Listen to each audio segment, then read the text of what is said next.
Bonjour à tous, je m'appelle Rémi Malenfant de la société PeopleDoc. On va commencer ce webinaire. Aujourd'hui, j'ai la chance d'être avec Cécile Dejoux. Bonjour Cécile, comment ça va? Bonjour, bonjour à tous, bonjour à toutes. Alors, quelques petits mots peut-être de logistique avant qu'on commence ce webinaire. Normalement, vous êtes tous en mute, donc avec les micros coupés. Si ce n'est pas le cas, on vous demande de bien vouloir couper vos micros. L'idée, c'est pas de vous couper la parole. Au contraire, hein, on aimerait bien que vous participiez, mais vous savez ce que c'est. On a tous l'habitude en ce moment dans les conf calls. C'est toujours un peu compliqué si on est beaucoup de personnes à parler. Mais vous avez la possibilité donc de chatter avec nous et de poser en fait vos questions. On va parler. Donc on a pris 45 minutes. On va parler de plusieurs sujets pendant 30 minutes et on réservera un peu de temps à la fin pour répondre à vos questions. Donc n'hésitez pas. Vous l'avez. Donc vous voyez sur l'écran ici, vous avez le petit onglet. Vous devrez voir ça normalement de votre côté. Le petit onglet questions. Donc n'hésitez pas à poser vos questions ici. On vous enverra aussi un replay, un enregistrement de ce webinaire à la fin. Donc, si ça vous a intéressé et que vous voulez le partager avec vos amis, vos collègues, évidemment, n'hésitez pas. Je me présente rapidement, même si ce n'est pas très poli. Donc, je m'appelle Rémi Malenfant de la société PeopleDoc. Moi, je travaille dans les ressources humaines depuis 10 ans et j'ai rejoint PeopleDoc il y a 2 ans parce que ce qui m'intéresse, moi, c'est l'impact du digital dans les ressources humaines. Et donc, j'aide aujourd'hui nos clients à se transformer, je les accompagne dans leur transformation digitale et à intégrer en fait tous ces leviers qui peuvent exister aujourd'hui pour transformer la fonction ressources humaines. Mais surtout, la personne importante aujourd'hui, c'est Cécile Dejoux. Donc Cécile, vous êtes professeure des universités au CNAM et aussi à l'ESCP. Alors moi, j'ai fait l'ESCP, mais je n'étais pas prof à ce moment-là, donc c'est dommage, j'ai raté ça. Donc vous êtes aussi chercheur au LIRSA. Donc vous nous expliquez peut-être après ce que c'est. Vous êtes responsable national de la filière RH au CNAM. Vous dirigez la chaire Learning Lab Human Change. Et donc voilà, plein de choses sur ça. Donc vous êtes chercheuse et puis chercheur et professeur, conférencière aussi. Vous avez fait des MOOC, une des premières à avoir lancé des MOOC. Et puis vous êtes aussi vous avez écrit plusieurs livres. Donc j'ai la chance d'avoir le dernier qui vient de sortir dans les mains. Et on le disait tout à l'heure. Il est déjà un peu en rupture de stock, mais on espère qu'il y en aura d'autres. Quels sont vos sujets de prédilection en ce moment, Cécile? Bien sûr, en ce moment, c'est bien sûr comment le Covid et les façons de travailler ont totalement changé. Donc ça, c'est un sujet sur lequel j'essaye vraiment de décrypter à la fois les pratiques et en même temps de voir comment on va pouvoir s'adapter et proposer des nouvelles pistes pour septembre, le court terme, le moyen terme, on va dire janvier-juin, et puis bien sûr pérenniser les bonnes pratiques pour septembre 2021. Donc ça, c'est vraiment un sujet actuel. Mais surtout, ce qui m'intéresse, c'est bien sûr d'accompagner aussi les ressources humaines pour observer, créer de la connaissance et la diffuser. Mon métier, c'est créateur de connaissances. Et je suis ravie d'être ici avec vous, PeopleDoc, que je découvre en même temps. Et c'est grâce à Kenza, et je le remercie, qui m'a sollicité chez vous, et donc qui a fait le Master RH il y a bien longtemps, qui est une vraie professionnelle, j'en suis sûre. Et donc, en fait, si vous voulez, ce qui m'importe, c'est à la fois d'avoir une vision internationale des RH. Donc, grâce à la chaire que j'ai créée en 2015 au sein du Conservatoire national des arts et métiers, cette chaire qui est donc focalisée sur le futur du travail et le futur de l'apprendre, l'idée, c'est d'observer ce qui se passe au Japon, aux États-Unis, bien sûr, sur différents lieux, puisque c'est très grand, le Canada, l'Asie, la Chine, et en même temps de voir comment le digital, mais surtout l'intelligence artificielle aujourd'hui, transforme les métiers, les processus et les compétences. Voilà. Donc ça, c'est le sujet dans sa version globale. Et puis, dans sa version plus pratique, mon métier de créateur de connaissances, c'est à la fois de créer des MOOC. Nous allons avoir plus de 300 000 personnes là, sur les MOOC depuis leur création. Et donc, 2 MOOC cette année sont ouverts. L'IA pour tous, l'intelligence artificielle pour tous, et du manager au leader, devenir agile et collaboratif, qui ferme prochainement, il ferme le 14 juin. Donc, si vous voulez vous inscrire, vous avez jusqu'au 14 juin, c'est 100% gratuit. puis voilà, après, vous pouvez regarder quand vous voulez. Donc ça, c'est une activité. La deuxième activité importante, c'est bien sûr de faire des conférences, de diffuser et d'aller beaucoup plus loin pour inspirer les entreprises par rapport à 3 sujets. Comment manager avec le numérique, comment l'IA transforme le travail et nécessite d'acquérir pour le collaborateur de nouvelles compétences. Et puis, bien sûr, tout ce qu'il y a autour de la formation en ligne avec les bonnes pratiques, donc des formations digitalisées et autres, blended, etc. Voilà, sachant que bien entendu, en tant qu'universitaire, mon métier, c'est d'écrire des articles de recherche scientifique au niveau international, de faire soutenir des thèses, maintenant c'est bien sûr en ligne, et puis c'est surtout donc d'écrire bien sûr des ouvrages. Donc là, je suis très très très contente que l'ouvrage de Sœur Alia et moi ait pu sortir. Et il est disponible sur tout la Fnac, etc. Bon, Amazon, ils sont en rupture, mais ça doit se comprendre aussi avec leurs problèmes d'entrepôt. Mais surtout, l'idée de cet ouvrage, c'est de faire un tour du monde de l'IA, de montrer qu'en fait l'IA est un sujet pour les non-scientifiques et surtout pour les experts métiers qui doivent s'en emparer pour intégrer des projets IA. Surtout comprendre qu'il y a des vraies compétences pour être IA compatible et que le plus important, c'est d'arrêter de parler de soft skills qui, selon moi, en fait, c'est un buzzword qui ne veut pas dire grand-chose, mais d'essayer de se centrer sur ce que j'appelle des compétences de centrage, c'est-à-dire la mémoire, l'attention et le temps, qui sont les vraies compétences pour développer son humanité lorsqu'on voudra travailler avec l'IA. Voilà, on pourra en reparler. Eh ben, génial, oui, on va reparler de tous ces sujets-là. Donc nous, on est ravis effectivement de vous avoir. Peut-être quelques petits mots rapidement sur Peopleog, que vous disiez aussi, Cécile, vous nous découvrez. En fait, pourquoi ça nous intéressait d'avoir votre retour? Parce qu'on a aussi, nous, on est une société, un éditeur de logiciels RH, et donc on a une communauté RH qui s'intéresse énormément à tous les sujets qu'on va aborder aujourd'hui. Donc, on voulait aussi pouvoir leur apporter tout ça. Quelques petits mots rapidement. Donc, sur Peopleog, nous, on est un logiciel en mode SaaS qui permet d'améliorer la relation entre les RH et les collaborateurs. Nous, on part d'un constat simple qui est que, en tant que RH, vous devez pouvoir offrir une expérience collaborateur au même niveau que l'expérience client qu'on peut tous avoir dans notre vie. Donc, on est vraiment sur l'expérience collaborateur, qui sont les premiers sujets, hein, finalement, quand on regarde un peu ce qui est fait aujourd'hui dans l'intelligence artificielle d'un point de vue commercial, on est un peu sur les mêmes sujets.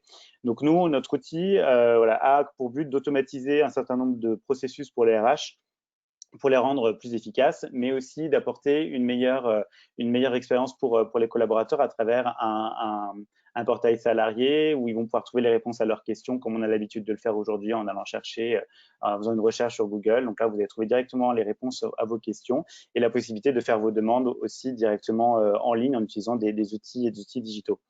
En fait, nous, surtout, quelque chose dont on est très fiers chez Peopleog, c'est que notre outil, on l'a construit au fur et à mesure grâce à notre communauté de clients. Aujourd'hui, on a 1600 clients dans le monde, donc on est 100% RH. Donc, c'est des clients qu'ils utilisent pour la gestion de leur service RH. On n'a pas encore perdu de clients depuis 12 ans, donc on est aussi plutôt content de ce chiffre-là. Et bon, l'idée, c'est pas de passer du temps là-dessus. Ce qui est important, c'est de se dire qu'il y a vraiment une communauté RH qui nous a permis de créer notre outil, mais surtout, nous, on a beaucoup de discussions avec eux et on essaie toujours de comprendre c'est quoi les sujets qui les intéressent, c'est quoi leurs priorités en ce moment. Et donc, en ce moment, beaucoup de personnes parlent évidemment d'expérience collaborateur, mais aussi les prochaines étapes d'un point de vue digital, l'intelligence artificielle, on va beaucoup en parler aujourd'hui. Ce sont des sujets passionnants. Mais aujourd'hui, on ne va pas se le cacher, hein, quand on a un petit peu cette discussion avec tous nos clients, toute notre communauté, la grande question, c'est qu'est-ce qui va se passer? C'est quoi le monde de demain? Comment est-ce qu'on va pouvoir intégrer ces nouvelles façons de travailler après la crise qu'on a connue? Donc, on voulait un peu aborder ces différents éléments aujourd'hui. Donc, on va voir un peu qu'est-ce que la crise sanitaire nous a appris ou quelles sont encore les questions ouvertes finalement qu'on peut avoir par rapport à cette expérience, hein, si on peut l'appeler comme ça. Donc, Cécile aura beaucoup d'éléments à nous ajouter, à nous transmettre là-dessus. Un gros élément aussi, c'est le télétravail, hein. Beaucoup de personnes se sont retrouvées du jour au lendemain en télétravail. C'est alors pas un télétravail normal, hein, parce que télétravail souvent avec les enfants et puis pas la possibilité de sortir. Donc, mais ça nous a appris quand même beaucoup de choses aussi sur ça. ce dont on se rend compte, moi je trouve ça passionnant. Aujourd'hui, il y a beaucoup aussi de questions sur comment tout ceci impacte nos modes de management. Et donc, ça vient interroger le rôle du manager qui évolue énormément, et la digitalisation aussi du monde fait que ce rôle va changer. Donc, on va aussi parler de ça.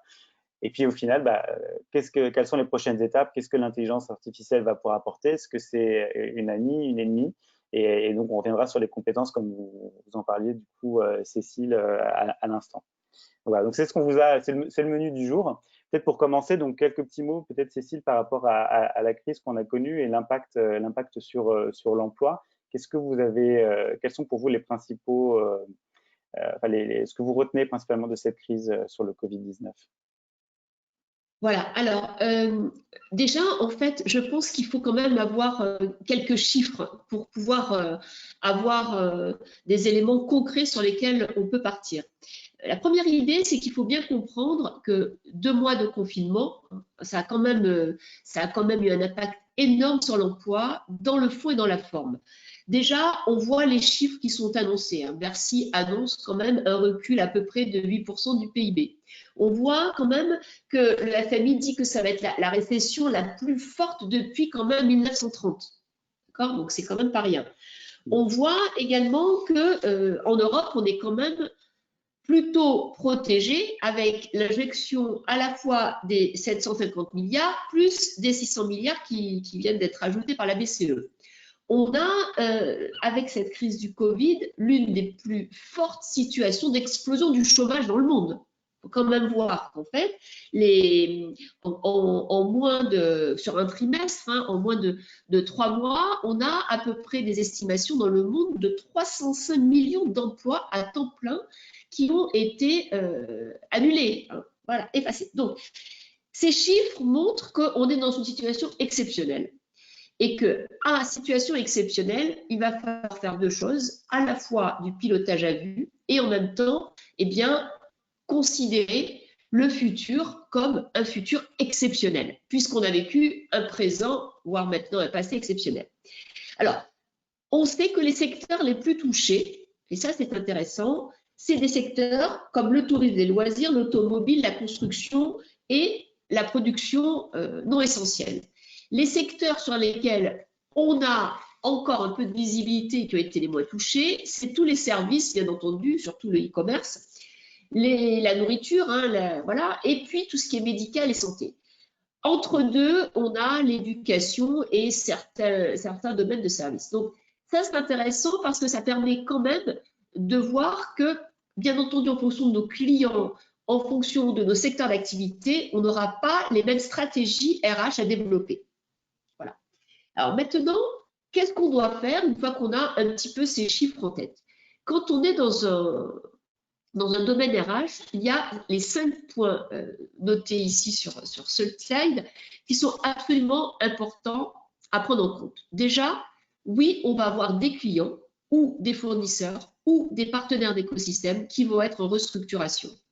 Donc, les restructurations vont aller vite, elles vont être nombreuses et elles vont certainement toucher des entreprises ou des coopérations auxquelles on ne s'attendait pas. Donc, ça va bouleverser toutes les chaînes de la valeur.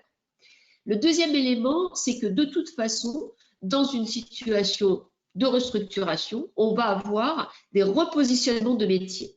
Il va y avoir des métiers qui vont être totalement transformés parce qu'on a vu qu'on a pu les automatiser. Je pense à beaucoup de métiers en communication. Et puis, il va y avoir des métiers qui vont émerger parce qu'en fait, on en a de plus en plus besoin. Et là, on s'aperçoit que tous les métiers liés, par exemple, à de la formation en ligne, à de l'optimisation, par exemple, de factures, de processus RH en ligne, des métiers liés à, bien entendu, des outils digitaux de collaboration en ligne, etc., on va en avoir besoin. On va avoir besoin de plus en plus de métiers de liant pour permettre aux personnes de passer du monde d'avant, qui était un monde statique, à un monde aujourd'hui qui n'est même pas un monde dynamique, qui est plus que ça, qui est un monde en aléa. Donc ça, c'est intéressant de voir qu'on est en train de cartographier la destruction des métiers et l'apparition de nouveaux métiers, beaucoup plus dans le liant. Troisièmement, on s'aperçoit que au niveau des recrutements, eh bien, il va y avoir deux tendances. Certains domaines d'activité qui vont stopper les recrutements pour pouvoir protéger leur trésorerie, leur développement et le passage de la crise. Certains domaines et certaines organisations qui vont stopper le recrutement parce qu'elles ne peuvent pas faire autrement, c'est une question de survie, et d'autres entreprises qui vont en fait recruter totalement différemment parce qu'elles se disent qu'en fait, si demain on est face à une nouvelle crise, il va falloir tirer les conséquences de ce qu'on a vécu avec le télétravail et donc recruter sur d'autres bases de compétences. Et donc, toutes les compétences liées aux pratiques de travail à distance, les compétences liées à l'organisation, à l'autonomie, à la compréhension et l'utilisation de nouveaux outils digitaux, etc. Et puis surtout à la structuration de son temps pour faire son travail, collaborer à distance et revenir à un présentiel optimum, ça va être des compétences qui vont être bien entendu recherchées et on le voit déjà. Donc c'est très intéressant de voir qu'on a différents niveaux d'impact sur le recrutement. Et j'ai une question par rapport à ça, si je peux me permettre, Cécile, sur est-ce que on voit en fait depuis quelques années aussi une augmentation des personnes de la gig économie, des contrats courts, une flexibilité des contrats de travail en fait. Est-ce que vous pensez que la crise aussi va venir accélérer ce mouvement? Oui, bien sûr. En fait, on les appelle les digital workers dans la littérature. Donc, c'est à la fois les personnes qui sont entrepreneurs et qui vont développer des compétences pointues d'expertise, mais ça va être aussi des personnes qui sont employées dans des grands groupes pour des temps donnés par rapport à des besoins spécifiques. Et puis, ça va être des personnes qui peuvent être employées sur du moyen long terme, mais qui sont dans une logique d'externalisation. Ce dont on s'aperçoit, c'est que l'entreprise de demain était une entreprise multicarte, multicontrat, mais que là, ça s'accélère et ça va s'accélérer parce qu'en fait, on ne va pas avoir la possibilité de recruter du CDI pour pouvoir sortir de la crise. On va recruter certainement beaucoup plus de contrats ponctuels spécifiques sur des besoins précis. Et cette tendance qui, aux États-Unis, touchait à peu près 20% quand même du marché de l'emploi, en France, on était quand même à 9-10%. Là, avec cette crise, on sent que ça va s'accélérer. Et d'ailleurs, on s'aperçoit que là où il y a maintien et création dans l'emploi, c'est souvent dans ces métiers qui naissent en fonction des besoins et qui sont en fait des métiers à la carte. Je vous donne un exemple. Avant, par exemple, on recrutait quand on était une entreprise des cinéastes pour faire des films d'événements, pour un colloque, pour une interview d'un dirigeant ou autre. De plus en plus, on est passé avec l'impact de la digitalisation de la formation à des vidéos où on met en avant des collaborateurs ou alors on fait des vidéos en achetant une capsule type Speechies, type Ubicast, Ubicast, etc. pour être autonome en vidéo. Très bien. Et la troisième tendance, c'est que maintenant on fait appel à des indépendants qui vont vous faire de la vidéo teaser type brut ou combini. Et donc vous voyez bien qu'en fait du vidéaste à l'internalisation avec le self entreprise vidéo à maintenant le prestataire externe qui fait du combini, on voit bien qu'en fait on a de plus en plus en fait une logique de transformation des métiers qui suit la logique de transformation des outils et des besoins. Et donc c'est là où tous ces intermédiaires RH et ces métiers qui naissent rapidement, qui se transforment et qui en même temps collent aux besoins, surfent sur les besoins, sont des métiers en explosion. Voilà. Là, il n'y a pas de problème. Aujourd'hui, si vous êtes un bon community manager, si vous êtes un bon coach d'outils digitaux pour trouver des clients. Ça, c'est pas un souci. Par contre, si vous êtes un vidéaste et qu'il vous faut du présentiel pour aller filmer un événement, comme il n'y a plus d'événements de com et il n'y a plus de salon, ben, là, vous êtes en danger. Donc, en fait, c'est toute cette chaîne de la valeur, donc dans la transformation des métiers, qui est, bien entendu, à étudier et qui est intéressante dans cette typologie des métiers. Voilà. Et une autre question aussi par rapport à ça, alors c'est pas tout à fait lié, mais sur aussi l'évolution des métiers, moi c'est quelque chose que j'entends beaucoup en parlant avec effectivement des professionnels RH, mais aussi autour de moi, dans ma famille, mes amis, c'est que cette crise aussi a posé pas mal de questions sur le sens du travail. Et le fait finalement que assez rapidement, on s'adapte à un nouveau mode de télétravail. Et je trouve qu'il y a beaucoup de personnes qui se sont posées des questions sur c'est quoi le sens du travail. Est-ce que c'est quelque chose aussi que vous avez un peu étudié? Oui, alors si vous voulez, il y a trois phénomènes. Le premier phénomène, c'est de dire, mais à quoi ça sert le travail? Et donc là, il y a toujours les trois réponses classiques. Hein, en fait, on fait un travail parce qu'on est obligé, donc c'est pour un contrat social et c'est une rémunération. Bon. Solution 2, c'est qu'en fait, on fait un travail parce qu'en fait, on veut un épanouissement, donner du sens et quelque part parce que ça contribue à développer sa progression, sa réflexion et surtout donc ses compétences. Et solution 3, c'est le travail donne une utilité sociale, une place dans la société, une reconnaissance personnelle et collective. Bon, une fois qu'on a compris que la vérité, c'est au cœur de ces trois positionnements, le travail aujourd'hui a de nouvelles caractéristiques. La première logique, c'est qu'en fait, on s'aperçoit qu'on ne peut plus travailler simplement en étant en présentiel 100% ou en télétravail 100%. Il faut être capable de penser en impressionniste, c'est-à-dire de penser en touche de mode de travail en fonction des besoins de l'organisation des clients et de soi-même. Le deuxième point, c'est qu'il faut bien comprendre qu'en fait, on ne peut plus travailler de la même façon compte tenu de l'écologie au sens large. On va avoir des entreprises qui vont faire des économies sur l'allocation des surfaces de travail. On va avoir une nouvelle façon de penser le transport. On va avoir des villes qui vont développer des endroits collaboratifs de travail. On va avoir du télétravail qui va de plus en plus aller maintenant bien dans des discussions avec les partenaires sociaux et dans des modes établis. Et on va avoir des envies personnelles où les gens, ils ont envie plutôt de rester donc dans leur maison, loin des centres-villes, ou dans un endroit personnel qui leur semble plus propice pour un épanouissement, et ils pensent qu'ils peuvent être aussi productifs. Donc tous ces éléments font que ça change trois choses. La confiance que l'organisation a dans l'autonomie et dans la décision du collaborateur sur présentiel, espace collaboratif ou télétravail. Deuxièmement, sur la façon dont l'entreprise va donner les moyens pour que dans chacune de ces trois sphères, il y ait performance. Donc, prenons un exemple, est-ce que ça veut dire que quand vous remboursez la carte de métro Navigo ou vous remboursez les repas avec la carte cantine ou la carte ticket restaurant, est-ce que demain, il ne faudra pas donner un budget pour faire du télétravail à la maison? Est-ce que ce n'est pas un vrai sujet concret?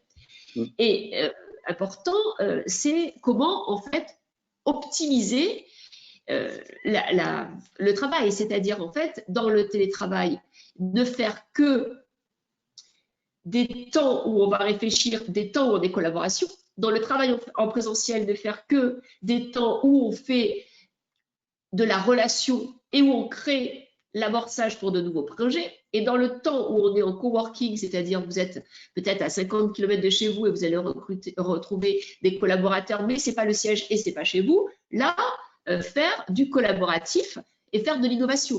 Donc en fait, en fonction des espaces, il va falloir repenser les activités. Et il va falloir donner plus donc, de multi-espaces.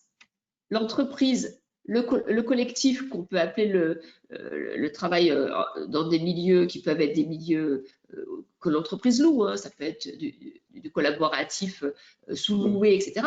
Et le télétravail à la maison, donc repenser l'efficacité, l'engagement, et donc ça, c'est une vraie question de confiance.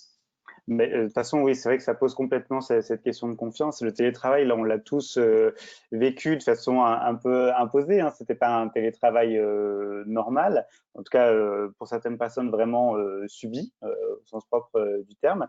J'ai quelques petits chiffres. Alors, c'est une recherche qui est américaine, donc ça recouvre peut-être pas forcément la réalité européenne, mais je vous livre quand même ça. En fait, une recherche que j'ai trouvée hier sur un site qui s'appelle HR Vendors News. Et donc, en gros, ils nous disent 13% des personnes seulement veulent retourner sur le lieu de travail. Et c'est un des chiffres les plus impressionnants que j'ai vu sur cette question-là. C'est-à-dire qu'il n'y a que 13% des salariés qui ont été interrogés qui disent « je veux retourner sur mon lieu de travail », donc ça veut dire tout le reste. finalement s'accommodent au télétravail. Évidemment, là, on parle de personnes qui peuvent concrètement faire le télétravail. Est-ce que c'est une tendance que vous voyez venir aussi en France, en Europe, de personnes qui de plus en plus vont se dire, bah, on a testé, ça a fonctionné et on s'habitue, on se rend compte qu'il y a vraiment beaucoup d'intérêt au télétravail? Alors, deux éléments en écho à votre étude. Vous le voyez sur ce slide, c'est une autre étude qui est parue récemment et qui montre qu'en fait, quand on pose la question aux personnes, est-ce que vous voulez exercer, continuer à exercer une activité en télétravail? En gros, il y en a 40% qui disent oui. Donc, le premier élément à retenir, c'est que tous les métiers ne peuvent pas être faits en télétravail. Ça, c'est le premier élément de base. Voilà. Il y a des métiers, même fonctionnels, qui doivent, pour des questions de sécurité, des questions de confidentialité, donc des questions même stratégiques, politiques, hein, et puis au-delà des questions distancielles, hein, c'est-à-dire où vous êtes obligé, si vous êtes un ouvrier, à être avec votre outil et votre champ d'action.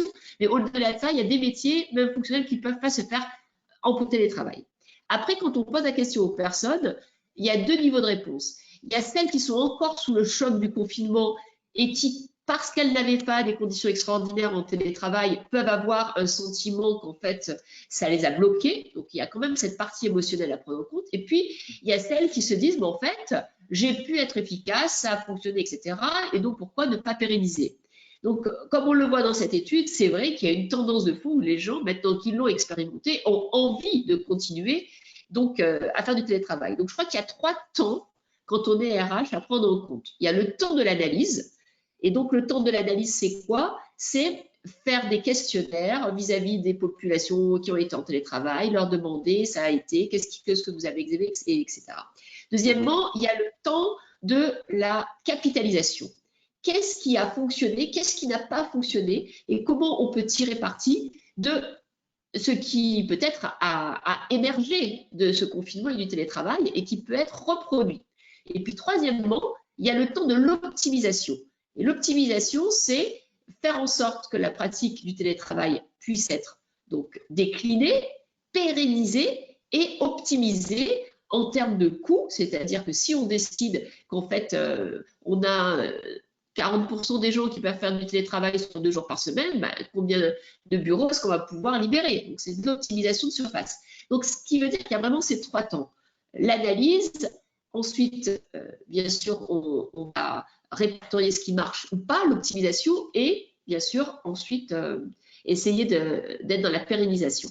Donc ça, c'est important de prendre ce temps et il ne faut pas brûler les étapes, à mon avis, quand on est vraiment un RH. L'autre point, c'est que le télétravail a des avantages et des inconvénients. Le plus gros avantage du télétravail, c'est bien sûr le temps que l'on n'a plus dans les transports et donc un temps de travail qui peut être plus long. Et d'ailleurs, on le voit dans toutes les études, les gens travaillent plus en durée de travail, en télétravail, que lorsqu'ils sont quand ils vont au travail. Ça, c'est le premier élément. Le deuxième avantage, c'est qu'en fait, on arrive à recruter des talents qui peuvent être dans d'autres villes. On arrive à, bien entendu, faire des économies de déplacement. On arrive à faire peut-être des réunions plus courtes. Ça encore, c'est pas partout.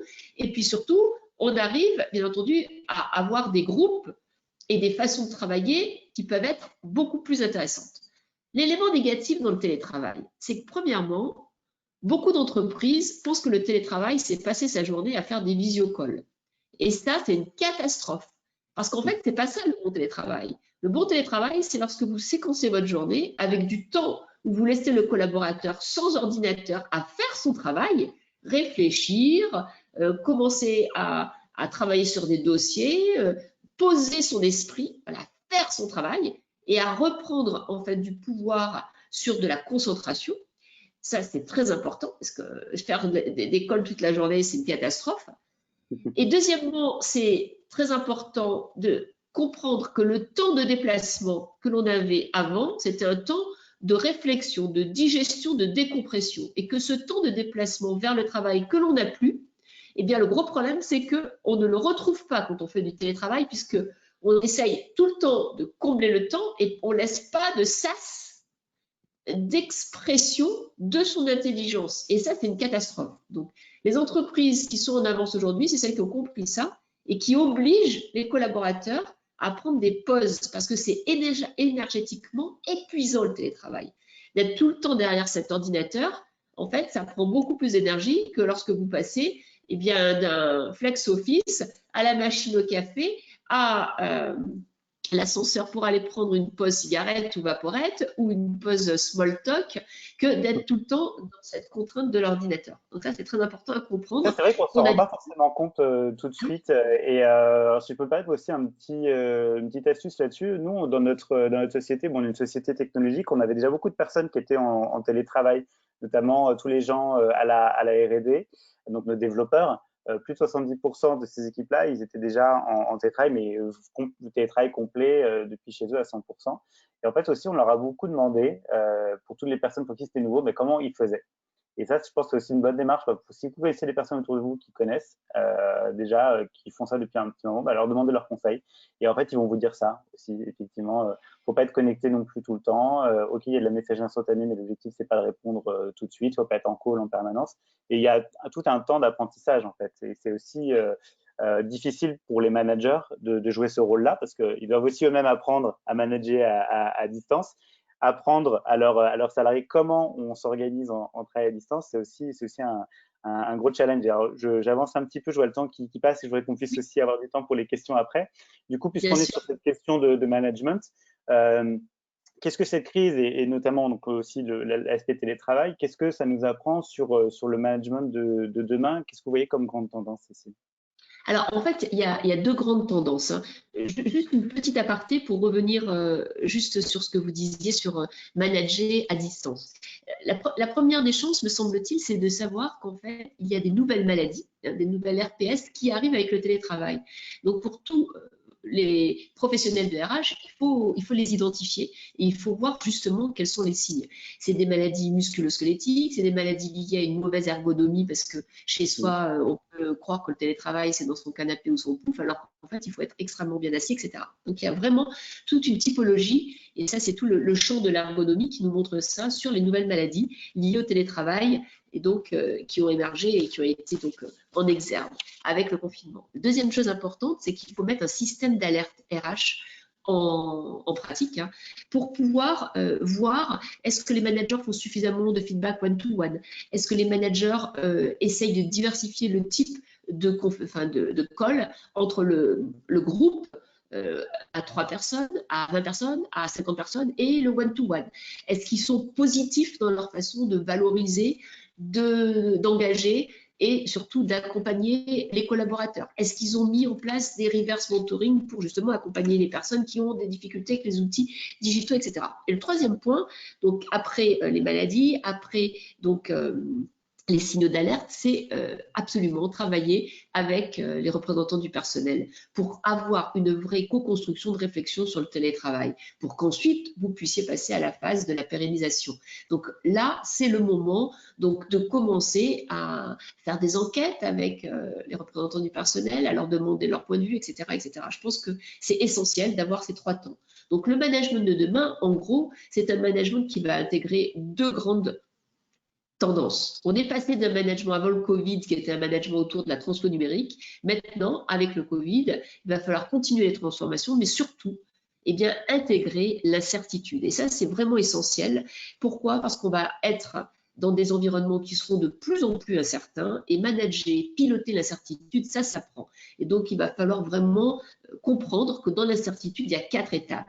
La première étape, c'est ce qu'on appelle l'étape des risques. Les risques, c'est quoi? C'est lorsqu'on a un futur qui est discernable, mais on sait qu'il peut y avoir des problèmes qui surviennent et on a des outils donc liés à la stratégie qui règlent ces problèmes. La deuxième étape, c'est quand là, on est sur des futurs distincts, mais beaucoup plus aléatoires. Donc, on voit le risque, on voit ensuite les aléas. C'est des choses plus importantes. Et là, on a en management toute la théorie des jeux, la théorie des options qui peut aider. Troisième niveau, il n'y en a que 4. Hein.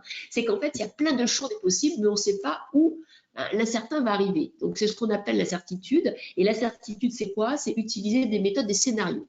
Et là où on était dans le Covid, qu'on appelle donc l'inconnu, c'est quoi? C'est qu'en fait, arrive quelque chose que personne n'avait prévu, avec de l'ambiguïté totale. Et là, les seules façons de manager, c'est la modélisation.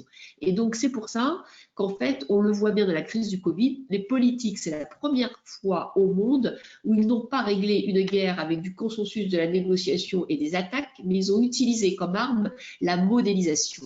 Et c'est tout l'intérêt de l'intelligence artificielle. Et d'ailleurs, si on a le temps pour en parler 2 minutes, l'IA a aidé à modéliser et à prendre des décisions politiques dans cette crise. Donc oui, le management de demain, c'est le pilotage de la certitude avec ses 4 niveaux. Et en plus, c'est arriver à gérer de nouveaux équilibres pour vos collaborateurs, pour que d'une part, ils montent en compétence sur comment travailler avec l'IA, c'est ce que j'appelle être IA compatible dans l'ouvrage, et d'autre part, ils développent de nouvelles compétences spécifiquement humaines pour rester employables, c'est ce que j'appelle les compétences de centrage. Donc le management de demain, c'est piloter l'incertitude avec ces 4 étapes et gérer de nouveaux équilibres.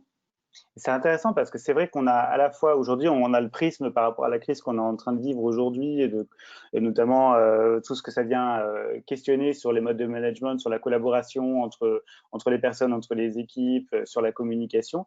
Mais tout ça, ça continue de s'inscrire aussi dans cette transformation digitale qu'on vit déjà depuis un certain nombre d'années et qui va continuer à s'accélérer. Donc, finalement, il faut avoir ces deux lumières en tête, ces deux angles, ces deux vues, quoi. À la fois, faut aller vers plus de prendre en compte cette incertitude, mais aussi pas oublier que le monde se transforme très très vite, qu'il y a de nouvelles technologies. Et alors, c'est aussi un point qu'on voulait aborder. Bon, il y a un chiffre que beaucoup de personnes connaissent, c'est les estimations qu'avait fait le Forum économique mondial sur un peu l'évolution des métiers, où en gros, il nous disait que d'ici 2025, c'est-à-dire demain, les machines réaliseront plus de la moitié des tâches qui sont faites aujourd'hui par des personnes. Donc, après, la question derrière, c'est est-ce que les postes vont devenir obsolètes ou est-ce que c'est les salariés qui vont devenir obsolètes? Donc, il y a aussi beaucoup de craintes par rapport à ça, par rapport aux nouvelles technologies, par rapport aussi à l'intelligence artificielle. Donc, ça, c'est des sujets aussi sur lesquels vous travaillez beaucoup. Finalement, l'intelligence artificielle, le digital, plutôt amis ou plutôt ennemis par rapport au métier? Alors, en fait, il faut bien comprendre trois présupposés. Hein. C'est que déjà, de toute façon, la transformation des métiers, elle va être très rapide. Elle va être très rapide et même presque invisible, parce qu'en fait, c'est à travers les outils on va donc utiliser dans les entreprises qu'elle va se faire. La deuxième chose, c'est qu'en fait, on ne parle pas d'IA dans les entreprises et c'est une erreur, parce que parler d'IA, ça permettra d'expliquer aux collaborateurs comment ils pourront utiliser l'IA à leur propre avantage.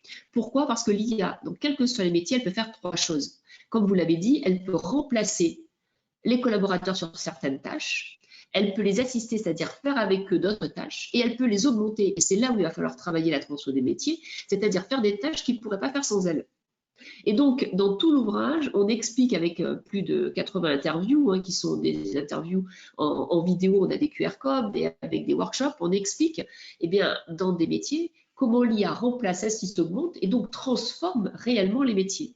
Le plus bel exemple, c'est l'exemple des experts comptables qui, on pourrait le croire, donc avec une IA, par exemple, l'IA conciliator, peuvent disparaître, puisqu'en fait, l'IA arrive à scanner les documents, à faire donc du tri, à classer, à mettre en relation et à établir les documents finaux. Donc les experts comptables n'ont plus rien à faire. Ben non, au contraire, grâce à leur prise de conscience que l'IA allait les augmenter, ils ont pu, par exemple, développer de nouveaux métiers comme la certification des algorithmes, comme tracer la qualité et comme analyser et faire de l'optimisation pour de la TPE-PME avec la création de dashboards. Donc c'est très intéressant de voir que au lieu d'avoir peur, il faut comprendre et il faut aller vers de la connaissance, de l'acculturation des collaborateurs pour qu'eux-mêmes transforment leur propre métier sur la partie comment l'IA permet de m'augmenter dans la réalisation de mes tâches. Donc voilà, je pense qu'on n'a pas le choix.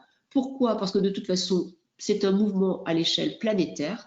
On était en Chine, on était au Canada, on était aux États-Unis. Les entreprises là-bas se transforment avec l'IA. Donc nous, il ne faut pas dire qu'on est contre, il faut essayer de comprendre ce qui se passe pour pouvoir faire de la transformation positive des métiers et donc, bien sûr, accompagner la création de nouveaux métiers. Ouais, c'est intéressant parce que c'est vrai que souvent il y a un cliché qui est de dire l'IA, ça va venir tuer les métiers d'experts. parce qu'avec la capacité de calcul, on va vraiment pouvoir remplacer, gérer toute cette complexité. Par contre, ce qu'on ne pourra pas remplacer, c'est les métiers qui nécessitent de l'humain et de l'interaction. Et finalement, ce que vous dites, c'est qu'il faut prendre le sujet à bras le corps et que même sur des métiers où on se dit effectivement l'informatique et les puissances de calcul, les algorithmes et tout ça peuvent apporter beaucoup de choses, il faut le prendre en compte pour pouvoir augmenter le métier avec l'exemple des experts comptables. Donc en fait, faut vraiment dès maintenant se poser la question et vraiment se renseigner sur ce que c'est. Il ne faut pas attendre que ça nous tombe dessus. En gros, c'est ça votre message. Tout à fait.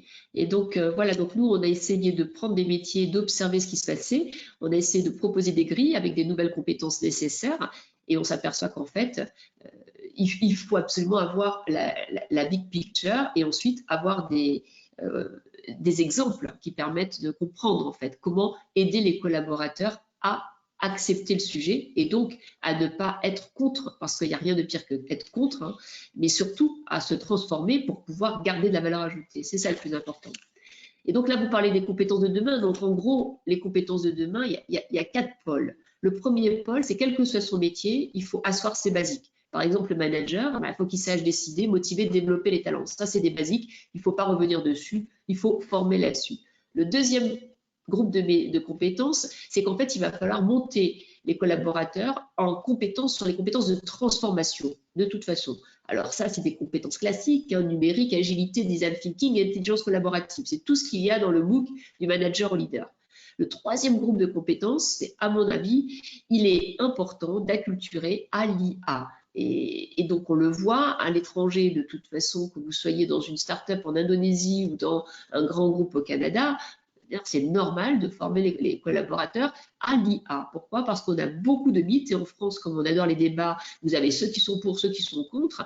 Et là, on est plus sur des sujets, l'IA va nous détruire, l'IA va nous sauver, que sur du concret. Aujourd'hui, l'IA, c'est qu'un outil. C'est un outil comme le numérique l'a été et comme l'informatique l'a été avant. Maintenant, qu'est-ce qu'on en fait? Et donc, pour ça, il faut un nouveau rapport à l'IA et il faut monter les collaborateurs sur 2 groupes de compétences qu'ils intègrent l'IA, c'est-à-dire qu'ils comprennent la culture. Donc, dans le livre, on explique le vocabulaire, on explique l'univers, on passe de la rationalité à la probabilité et puis on explique les cas d'usage et les briques technologiques d'IA.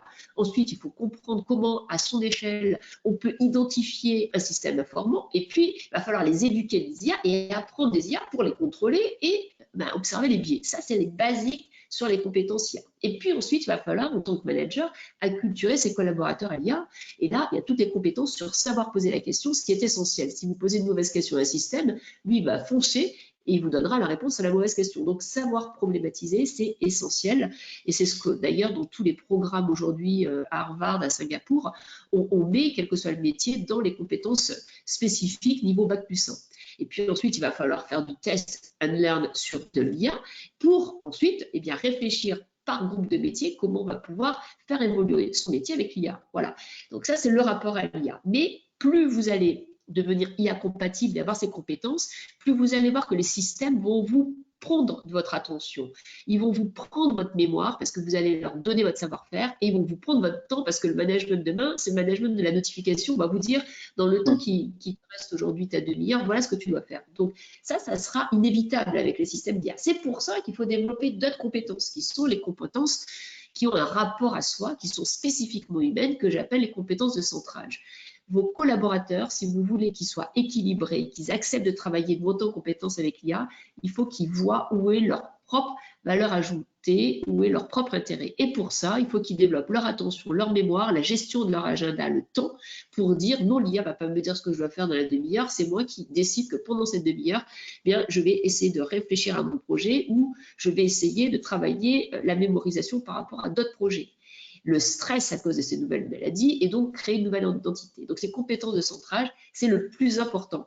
Mon message, il est clair, si vous avez 50% des heures à attribuer en formation à votre collaborateur, au lieu d'aller sur des soft skills, communiquer, faire de la créativité, etc., qui sont de toute façon maintenant intégrés par la plupart des collaborateurs, concentrez-vous sur les compétences de centrage parce qu'autrement, vous allez avoir des personnes qui vont être que dans l'exécution, même au niveau expert, et plus dans la créativité, l'inventivité, la réflexion.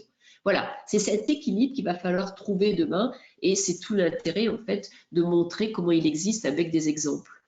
C'est tout le challenge. Mais alors, c'est intéressant en plus parce que je trouve que on pourrait dire aussi les compétences de centrage, dont vous parlez Cécile, pour se préparer à l'IA, pour être IA compatible.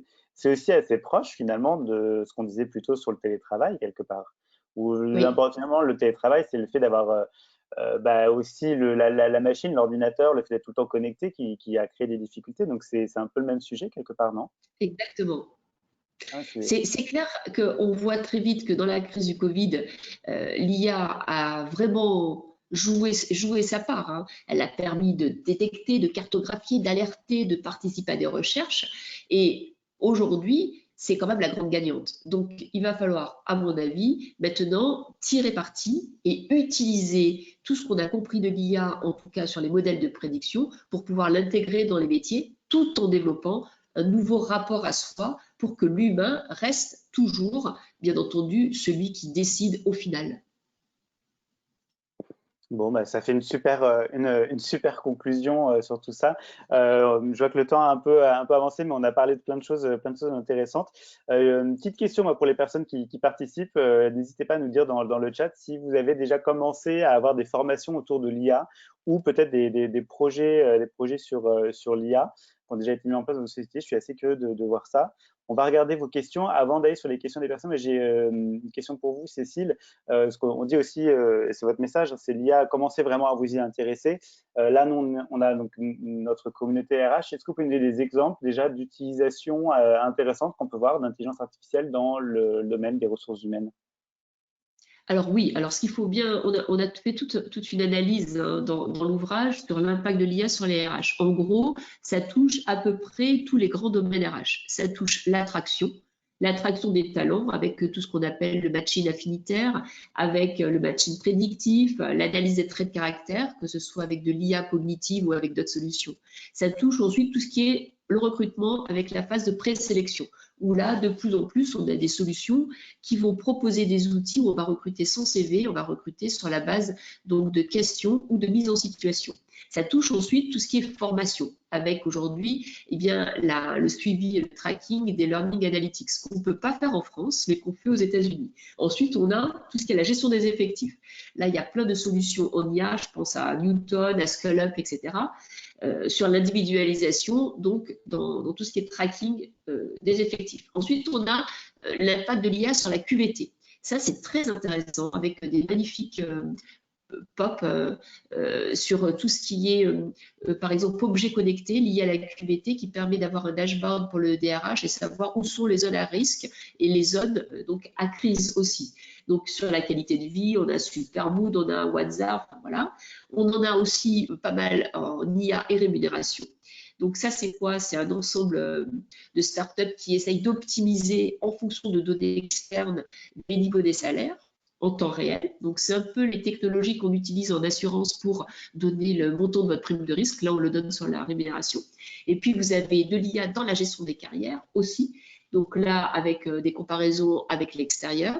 Et puis, dans la gestion des compétences et des talents. Donc là, bien entendu, il y a des solutions. Je pense bien sûr à Talentsoft qui met un moteur d'IA sur du talent qui est très intéressant. Et puis, vous avez enfin les tableaux de bord sociaux. Donc, on voit qu'en fait, on a à peu près toutes les grandes thématiques RH qui peuvent être impactées par l'IA Ouais. avec des modèles établis, d'époque en start-up et en tout cas une rapidité dans les recherches qui fera que d'ici 5 ans, on sera sur des pratiques stabilisées, ça c'est sûr. Donc voilà, donc on essaie de faire ce travail. Dans le livre, on a tout un pan là-dessus et on a une chaîne YouTube. Donc c'est Cécile Dejoux, chaîne YouTube, dans laquelle vous avez les jeudis de Cécile et là, vous avez des interviews de DRH donc dans le monde entier, qui explique comment le numérique et l'IA donc est intégré dans la pratique et dans les process de leur organisation, si vous voulez plus de benchmark. Super, bah, du coup, on enverra ces éléments dans un mail après à toutes les personnes qui sont inscrites, donc vous pouvez retrouver tout ça. Je regarde, on a quelques petites questions dans le chat, donc on a un peu de temps pour les traiter. Une question sur le télétravail et l'impact sur le management. Donc la question est la tendance nouvelle et la demande croissante des managers à bénéficier du télétravail. Or, il est différent de manager une équipe à distance. Donc, Oui. on a un petit peu abordé le sujet. Et de manager à distance une équipe pour partie à distance et sur site. Ah oui, comment on gère aussi peut-être cette difficulté? Est-ce que vous avez Oui, des pistes là-dessus? oui. Alors, la première solution pour le manager, c'est de recréer de nouveaux types de rites. Il faut recréer des rites qui sont des rites individuels et des rites collectifs pour pouvoir manager à distance. Ça veut dire, par exemple, dans un rite collectif, l'apéro virtuel, dans un rite individuel, téléphoner au lieu de faire une vidéoconf, voilà, pour prendre des nouvelles. Ça veut dire donc essayer d'avoir un système peut-être de d'évaluation des problèmes, hein, qui peut être partagé, parce qu'on a des nouveaux problèmes qui arrivent avec le télétravail, etc. Donc, première action du manager, il faut qu'il réfléchisse au nouveau rythme qu'il va devoir établir. C'est tout simple. Avant, le manager, il arrivait soit dans son flex office, soit dans son siège, et puis il allait voir les uns les autres, il discutait à la machine à café, etc. Tous ces mini-rites qui font le lien et qui font le sentiment d'appartenance, il faut les recréer sous forme distancielle.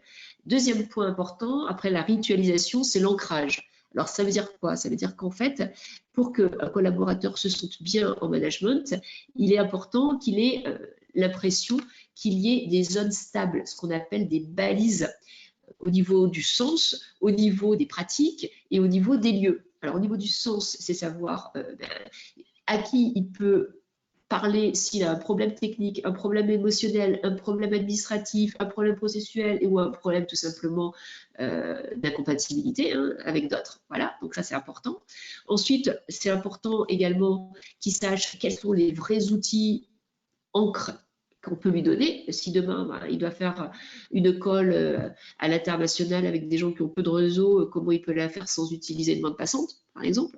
Et puis, donc, il y a plein d'encres qui sont importantes. Hein. L'encre des gens, l'encre des outils et même des encres par rapport à sa carrière, par rapport à sa rémunération, etc. Donc, après la ritualisation, l'ancrage, le troisième point important pour le manager, ça va être bien entendu la question de l'engagement, de la confiance et de passage en autonomie. Jusqu'où vous laissez le curseur pour que la personne soit autonome. Et ça, on a beaucoup parlé avant le Covid des organisations aplaties, l'organisation libérée, etc. Là, on va être dans une autre forme de partage du pouvoir, en fait. Donc, il y a Alors, l'encre. et c'est une Oui. question aussi, on a une autre question un peu là-dessus, je pense que c'est un peu le même sujet, c'est finalement est-ce que le manager va passer d'un rôle de management opérationnel à plus un rôle de coach?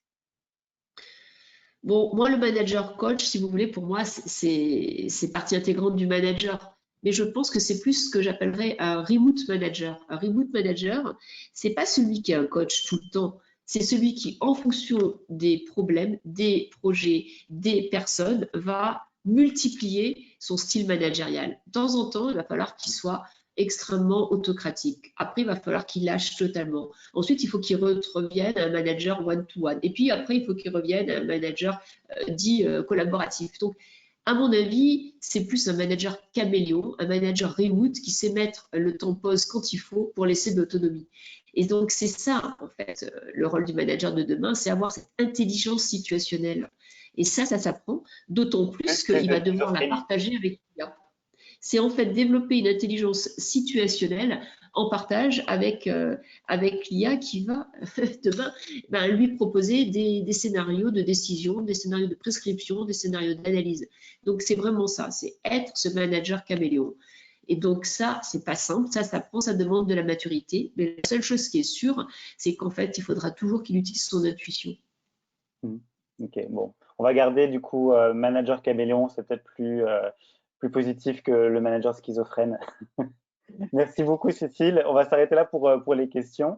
On va vous envoyer de toute façon un message à toutes les personnes qui ont participé avec toutes les infos, notamment pour avoir accès à toutes les ressources qui existent sur le site de Cécile, sur votre chaîne YouTube aussi. C'est les jeudis de Cécile, c'est ça. Donc régulièrement, vous postez aussi du contenu sur tout ce que vous découvrez sur l'intelligence artificielle. Donc c'est vraiment passionnant. Et puis je le redis, j'en profite, je l'ai avec moi. Si vous voulez aller un peu plus loin sur l'intelligence artificielle, je vous recommande le livre de Cécile. C'est vraiment facile à lire et passionnant. Et j'aime beaucoup le titre. Ce ne sera pas l'IA ou moi, c'est l'IA et moi. Donc vraiment les messages que vous avez sur comment on prend le sujet à bras le corps pour que ce soit de l'intelligence augmentée, que ça nous augmente, que ça nous aide dans nos métiers de tous les jours et que ce ne soit pas notre ennemi. Donc voilà, beaucoup de sujets passionnants. Merci encore Cécile pour votre participation aujourd'hui. C'était vraiment chouette. Toutes les personnes qui ont participé, n'hésitez pas, si vous avez d'autres questions, vous pouvez aussi répondre au mail que vous allez recevoir. On vous répondra. Et un dernier mot, un petit peu de publicité pour moi. On vous fait un autre webinar sur des sujets, sur un autre sujet dont on a un petit peu parlé aujourd'hui. Donc c'est mardi prochain, sur comment conjuguer carrière et parcours de vie. On a un petit peu abordé ces sujets aujourd'hui. On voulait partager aussi notre modèle sur ça.